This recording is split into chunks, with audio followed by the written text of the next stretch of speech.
அல்லாஹ் வழங்கிய அருளுக்கு நன்றி செலுத்தக்கூடிய மனிதர்களாக நாம் இருக்கிற பொழுது நிச்சயமாக நம்முடைய கடைசி நிமிடம் இந்த உலகை விட்டு மரணிக்கிற பொழுது கலிமாவினுடைய பாக்கியத்தை நம்மால் பெற்றுக்கொள்ள முடியும்.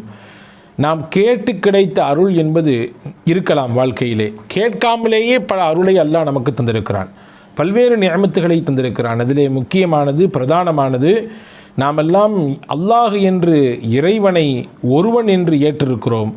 இறை தூதர் முஹம்மது நபி ஸல்லல்லாஹு அலைஹி வஸல்லம் அவர்களுடைய தூதுத்துவத்தை ஏற்ற ஒரு ஈமானை பெற்ற இறை நம்பிக்கையாளர்களாக இருக்கிறோம். அன்பிற்குரியவர்களே, இது ஆகப்பெரிய கிருபை, ஆகப்பெரிய நிஅமத், அருள்.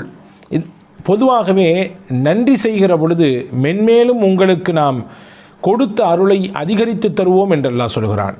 நமக்கு கிடைக்கப்பட்ட ஈமானினுடைய அந்த அருளுக்கு சதாவும் ஒவ்வொரு நாளும் நாம் அவனுக்கு நன்றி உபகாரத்தோடு இருக்கிற பொழுது ஈமானோடு மரணிக்கின்ற பாக்கியத்தையும் அல்லாஹ் தருவான். நமக்கு பின்னால் இருக்கக்கூடிய சந்ததிகள், நம் குடும்பத்தை சார்ந்தவர்கள், நம்முடைய உறவுக்காரர்கள், நம்முடைய பின்னால் வரக்கூடிய தலைமுறைகளுக்கெல்லாம் ஈமான் நசீபை அல்லாஹ் தருவான் என்று பெருமக்கள் நமக்கு சொல்லித் தருகிறார்கள். திருக்குரானிலே அல்லாஹ் சொல்லுவான் தானே, ல இன் ஷக்கர்த்தும் ல அஸீதன்னக்கும், நீங்கள் உங்களுக்கு கிடைக்கப்பட்ட அருளுக்கு நன்றி உணர்வோடு வாழ்வீர்களே ஆனால் உங்களுக்கு கொடுத்த அருளிலே இன்னும் அதிகரித்து தருவோம். வல இன் கஃபர்த்தும், நீங்கள் நன்றியை மறப்பீர்களே ஆனால், நன்றியை விட்டு அப்பாற்பட்டு வாழ்வீர்களே ஆனால் உங்களுக்கு லயின் கஃபர்த்தும் இன்ன அதாபி ல ஷதீத், என்னுடைய வேதனை மிகவும் கடுமையானதாக இருக்கும் என்று ரப்புல் ஆலமீன் அல்லாஹ் சொல்லித் தருகிறான். அன்பிற்குரியவர்களே, இந்த நூலிலே நாம் ஜுல்ஃபிகார் நக்ஷபந்தி தாமத் பரக்காத்துஹும் அவர்கள் தொகுத்த 10 விதமான ஆலோசனைகள் என்ற நூலின் மொழியாக்கத்திலே இருந்து சில விஷயங்களை தான் நாம் பார்த்து வருகிறோம். அந்த நூலிலே ஹஜ்ரத் ஜுல்ஃபிகார் நக்ஷபந்தி ரஹிமஹுல்லா அவர்கள், தாமத் பரக்காத்துஹும் அவர்கள் சொல்கிறார்கள், நன்றி உணர்வோடு வாழக்கூடிய மனிதராக நாம் இருப்பதற்கு நாயகத்திடத்திலிருந்து சில பாடங்களை எடுத்துக்கொள்ள வேண்டும். நபிகள் நாயகம் ஸல்லல்லாஹு அலைஹி வஸல்லம் கற்றுத்தந்த ஒரு பிரதானமான பிரார்த்தனை தான் ரதீத்து பில்லாஹி ரப்பா ஒபில் இஸ்லாமி தீனா ஒபி முஹம்மதின் ஸல்லல்லாஹு அலைஹி வஸல்லம் நபிய்யம் வ ரசூலா. ரதீத்து பில்லாஹி ரப்பா, அல்லாஹுவை நான் ரப் என்று, எஜமானன் என்று பொருந்தி கொண்டேன். ஒபில் இஸ்லாமி தீனா, எங்களுடைய மார்க்கமாக இஸ்லாத்தை நாங்கள் ஏற்றுக்கொண்டோம். ஒபி முஹம்மதின் ஸல்லல்லாஹு அலைஹி வஸல்லம் நபிய்யம் வ ரசூலா, முஹம்மது நபி ஸல்லல்லாஹு அலைஹி வஸல்லம் மன்னவர்களை நபியாகவும் ரசூலாகவும் நான் சம்மதித்தேன், அவர்களை நான் பொருந்தி கொண்டேன் என்று பொருள்பட இருக்கக்கூடிய இந்த துவாவை எவர் ஓதி வருகிறாரோ அவர் நன்றி செலுத்தியவராக ஆகுவார் என்பதை ஹஜ்ரத் ஜுல்ஃபிகார் தாமத் பரக்காத்தும் அவர்கள் இந்த நூலிலே நமக்கு தருகிறார்கள். அன்பிற்குரியவர்களே, நன்றி உணர்வோடு இருப்பதற்கு இன்னொரு வழியையும் நமக்கு இந்த நூலிலே அவர்கள் கற்றுத்தருகிறார்கள். நம்முடைய வாழ்நாள் வயது இருக்கலாம், 30 இருக்கலாம், 40 இருக்கலாம், 60 கூட இருக்கலாம், ஏன் முதிர்ச்சி அடைந்து 70, 80களில் கூட நாம் வாழ்ந்து கொண்டிருக்கிறோம். எத்தனை ஆண்டுகள் வாழ்ந்தாலும் நாம் வாழும் காலம் வரை நம்முடைய இருப்பு இந்த நிமிடத்தில் இப்பொழுது இருக்கிறோமே, இந்த நொடி பொழுது இதுவரை நமக்கு கிடைக்கப்பட்ட எல்லா விஷயங்களும் அல்லாஹ்வின் அருளை கொண்டே கிடைக்கப்பட்டது. எனக்கு கிடைத்த செல்வம், எனக்கு கிடைத்த அந்தஸ்து, எனக்கு கிடைத்த கல்வி, எனக்கு கிடைத்த பொருளாதாரம், எனக்கு கிடைத்த சமூக அந்தஸ்து, எனக்கு கிடைத்த சிறப்பு என்று என்னுடைய வாழ்வியலோடு தொடர்புடைய அத்துணை விஷயங்களும் யார் மூலம் கிடைத்தது? அல்லாஹுவின் மூலம்தான் கிடைத்தது. இனிவரும் காலங்களில் என்னுடைய வாழ்க்கையின் பிற்பகுதி, நான் 30 வருட காலம் நான் வாழ்ந்து இப்பொழுது 31வது வயதில் இருக்கிறேன், அல்லது 40 வயதில் இருக்கிறேன், அல்லது 60 வயதில் இருக்கிறேன்.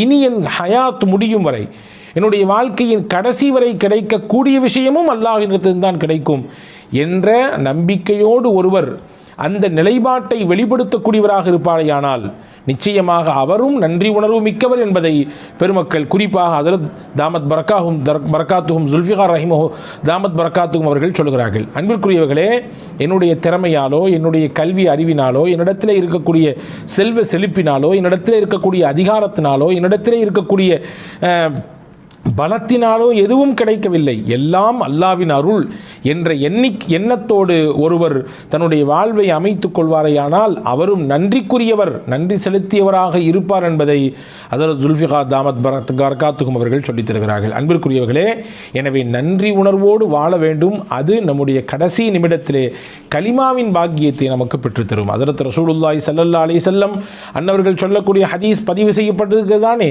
நாம் எல்லாம் பல தடவை கேட்டிருப்போம் தானே. முஸ்லிம் ஷரீஃபிலே வருகிறது, ரசூலுல்லாஹி ஸல்லல்லாஹு அலைஹி வஸல்லம் சொல்வார்கள், அபூதருல் கிஃபாரி ரலியல்லாஹு அன்ஹு அவர்களுடைய அறிவிப்பு, குல் யுஸ்பிஹு அலா குல்லி சுலாமா மின் அஹதிக்கும் சதகா, உங்களிலே ஒவ்வொருவரும் தினசரி காலை உங்களுடைய உடலிலே இருக்கக்கூடிய ஒவ்வொரு மூட்டு எலும்புக்கு ஜாயிண்ட்டுகள் இருக்கிறது தானே, உடலிலே ஒவ்வொருவருடைய உடலிலும் ஜாயிண்ட்டுகள் இருக்கிறது. நீங்கள் விரலை எடுத்துக்கொள்ளுங்கள், இந்த விரலிலே 3 விதமான ஜாயிண்ட்டுகள் இருக்கிறது, 1 2 3. அதே போன்று உடலிலே எத்தனையோ ஜாயிண்ட்டுகள் இருக்கிறது. ஹஸரத் ரசூலுல்லாஹி ஸல்லல்லாஹு அலைஹி வஸல்லம் சொன்னார்கள் 360 ஜாயிண்ட்டுகள் இருக்கிறது, 360 மூட்டு இணைப்புகள் இருக்கிறது. இந்த ஒவ்வொரு இணைப்புக்கும் ஒவ்வொரு சதக்கா தர வேண்டும் என்றார்கள் ரசூலுல்லாஹி ஸல்லல்லாஹு அலைஹி வஸல்லம். ஏனென்றால் காலையில் நீங்கள் எழுகிற பொழுது ஆரோக்கியமாக எழுகிறீர்கள். ஹஸரத் அல்லாமா குர்துபி ரஹ்மத்துல்லாஹி அந்த ஹதீஸுக்கு விளக்கம் எழுதுகிற பொழுது இப்படி எழுதுவார்கள், எந்த மனிதனுடைய ஜாயிண்டுகள் செயல்படாமல் ஸ்தம்பித்து விட்டதோ அவனுடைய வாழ்க்கையும் முடமாகி போகும். நினைத்து பாருங்கள், நம்முடைய கையிலே 5 விரல் இருக்கிறது. நாம் நினைத்த மாதிரி நாம் மடக்கிக் கொள்கிறோம், விரித்து கொள்கிறோம், நினைத்ததை பிடித்து தூக்குகிறோம், தேவை உள்ளதை நாம் தட்டுகிறோம், அதே போன்று எடுக்கிறோம் வைக்கிறோம், இப்படி பல விஷயங்களை செய்கிறோம். அப்படி இருக்குதானே. ஆனால் இந்த ஜாயிண்ட்டுகள் எல்லாம் செயல்படாமல் போனது என்று வைத்துக் கொள்ளுங்கள், அப்படியே முடமாகி போய்விடும், எதுவுமே செய்ய முடியாது. பிடிப்பதற்கு சிரமமாகி போய்விடும், எழுதுவதற்கு சிரமமாகி போய்விடும், வாசிப்பதற்கு கஷ்டமாகி போய்விடும், எல்லாம் முடம்தான். ஹஸரத் அல்லாமா குர்துபி ரஹ்மத்துல்லாஹி தான், இது பெரிய நிஅமத், இது அல்லாஹ் கொடுத்த பெரும் நிஅமத். ஒவ்வொரு நாளும் காலை எடுக்கிற பொழுது நம்முடைய ஜாயின்கள் எல்லாம் செயலோடு இருக்கிறது என்றால் அது பெரும் நிஅமத். எனவே தான் ரசூலுல்லாஹி ஸல்லல்லாஹு அலைஹி வஸல்லம் ஒவ்வொரு நாள் காலையும் நீங்கள் 360 தர்மம் செய்யுங்கள், காரணம் உடலிலே 360 மூட்டுகள் இருக்கிறது என்று சொன்னார்கள். சஹாபாக்கள்லாம் கேட்டாங்க, ஏழை சஹாபாக்கள், எங்களால் எப்படி முடியும் 360 தர்மம் செய்ய முடியும் என்றால் எங்களால் எப்படி வாய்ப்பு இருக்கிறது, நாங்கள் ஏழைகளாச்சே. இப்போ ரசூலுல்லாஹ் சொன்னாங்க, அதுக்கு ஃபகுல்லு தஸ்பீஹத்தின் சதகா, சுபஹானல்லாஹ் என்ற தஸ்பீஹ் சொல்லுங்கள், அது ஒரு சதகா. ஒக்குல்லு தஹ்மீதத்தின் சதகா, அல்ஹம்துலில்லாஹ் என்று சொல்லுங்கள், அதுவும் ஒரு சதகா. ஒக்குல்லு தஹ்லீலத்தின் சதகா, லா இலாஹ இல்லல்லாஹ் என்று சொல்லுங்கள், அதுவும் ஒரு சதகா. குல்லு தக்பீரத்தின் சதகா, அல்லாஹு அக்பர் என்று சொல்லுங்கள், அதுவும் ஒரு சதகா. அம்ரும் பில் மஅரூஃப் சதகா, நல்லதை பிறருக்கு சொல்லிக் கொடுங்கள், அதுவும் சதகா. நஹியன் அனில் முன்கரி சதகா, தீமையிலிருந்து ஒரு மனிதரை தடுத்து நிப்பாட்டுங்கள், அதுவும் சதகா தான். சொல்லிட்டு சொன்னாங்க ஸல்லல்லாஹு அலைஹி வஸல்லம், வ யுஜ்ஸி மின் தாலிக குல்லஹு ரக்அத்தானி யர்கஉஹுமா மின் அத்-துஹா, இது எல்லாத்துக்கும் போதுமான ஒன்றை சொல்லட்டுமா, 2 ரக்காயத் துஹாவினுடைய தொழுகை தொழுங்கள், நான் மேலே வசித்து காட்டிய அத்துணை நன்மையும் அதில் பொதிந்திருக்கிறது என்றார்கள் நபிகள் நாயகம் ஸல்லல்லாஹு அலைஹி வஸல்லம். இங்கே 2 விஷயத்தை அந்த ஹதீஸிலிருந்து விளங்கணும். ஒன்று, ஒவ்வொரு நாளும் தனக்கு கிடைக்கப்பட்ட அருளுக்கு ஒரு மனிதர் நன்றி உள்ளவனாக இருக்க வேண்டும் என்பதை ரசூலுல்லாஹ் அந்த ஹதீஸை சொல்கிறாங்க. நன்றி செய்வதற்குரிய வழி என்ன என்பதை சஹாபாக்கள் கேட்ட பொழுது எளிமையான வழியை, நன்றி செய்வதற்குரிய வழியை அழகாக பெருமானா சொல்லித் தருகிறார்கள். தஸ்பீ செய்யுங்கள், தஹ்மீது செய்யுங்கள், அல்லாஹ் அக்பர் என்று சொல்லுங்கள், லா இலாஹ இல்லல்லாஹ் சொல்லுங்கள், எதுவும் இல்லையா, இது எல்லாத்தினுடைய நன்மையையும் நான் பின்னால் சொல்லக்கூடிய ஒரு விஷயம் உங்களுக்கு பெற்றுத்தந்துவிடும், அதுதான் லுஹாவினுடைய 2 ரக்காய் தொழுகை என்று நபிகள் நாயகம் ஸல்லல்லாஹு அலைஹி வஸல்லம் சொன்னார்கள்.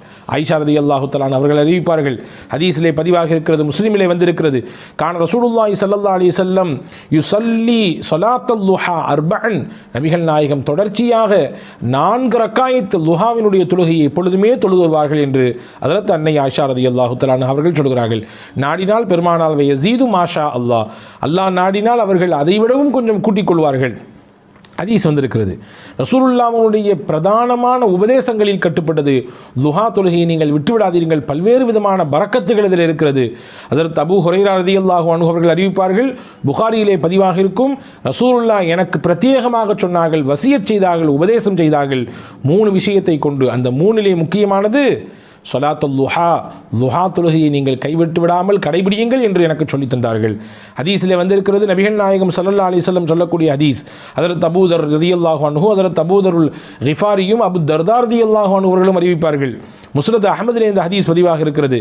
அல்லாஹ் சொல்வதாக ரசூலுல்லாஹ் சொன்னார்கள், எப்ன ஆதம், ஆதமுடைய மகனே, இர்க அலி மின் அவ்வலின் நஹாரி அர்பஅ ரக்அத்தின், எனக்காக வேண்டி பகலினுடைய ஆரம்ப பகுதியிலே 4 ரக்காய் தொழுதுவா, அக்ஃபிக ஆஹிரஹு, நீ அப்படி தொழுது வருவதை வளமையாக்கி கொண்டால், இந்த லுஹாவினுடைய தொழுகையை கடைபிடிப்பதை நீ வளமையாக்கி கொண்டால், அன்றைய நாள் முழுக்க உனக்கு உன் தேவைக்கு நானே போதுமானவன். அல்லாஹ் சொல்கிறான், உனக்கு என்னென்ன விஷயமெல்லாம் இருக்கிறதோ அத்துணைக்கும் நான் பொறுப்பு, நான் உனக்கு பொறுப்பாளியாக வந்து விடுகிறேன் என்று அல்லாஹ் சொன்னதாக நபிகள் நாயகம் ஸல்லல்லாஹு அலைஹி வஸல்லம் சொன்னார்கள். ஒரு ஹஜ்ஜி, ஒரு பரிபூர்ணமான உம்ரா, அதனுடைய நன்மையை பெற வேண்டும் என்ற ஆசை இருக்கிறதா, தினசரி துஹா தொழுது வாருங்கள் என்று பெருமானா சொன்ன ஹதீஸ் முஸ்லிமிலே பதிவாக இருக்கிறது.